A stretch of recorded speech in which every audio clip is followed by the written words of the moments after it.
Hello everyone, ನಾನಿವತ್ತು ಗುರುವಾರ ಸಂಜೆ ಮಿನಿ ವ್ಲಾಗ್ನ ಶೇರ್ ಮಾಡ್ತಾ ಇದ್ದೀನಿ. ಇವತ್ತು ಗುರುವಾರ ಆಗಿರೋದ್ರಿಂದ ಸಾಯಿಬಾಬಾ ದೇವಸ್ಥಾನಕ್ಕೆ ಹೋಗೋಣ ಅಂತ ಪ್ರಸಾದನ ರೆಡಿ ಮಾಡ್ಕೋತಾ ಇದ್ದೀನಿ. ಹಾಗೆ ದೇವ್ರಿಗೆ ಹೂವು ಇಟ್ಟು ಪೂಜೆ ಮಾಡಿ ಎಲ್ಲರೂ ರೆಡಿಯಾಗಿ ದೇವಸ್ಥಾನಕ್ಕೆ ಹೊರಡ್ತಾ ಇದ್ದೀವಿ. ನೋಡಿ ಹೊರಗಡೆನೆ ಎಷ್ಟು ಪಾಸಿಟಿವ್ ವೈಬ್ರೇಷನ್ ಇದೆ ಅಂತ.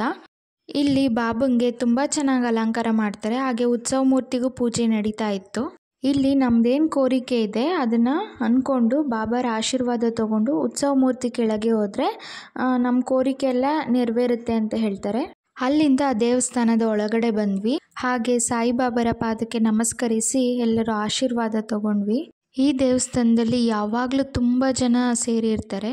ಹಾಗೆ ಉತ್ಸವ ಮೂರ್ತಿನ ಒಳಗಡೆ ಕರೆಸ್ಕೊಳ್ಳೋದಕ್ಕೋಸ್ಕರ ಕೋಲಾಟ ನಡೀತಾ ಇತ್ತು.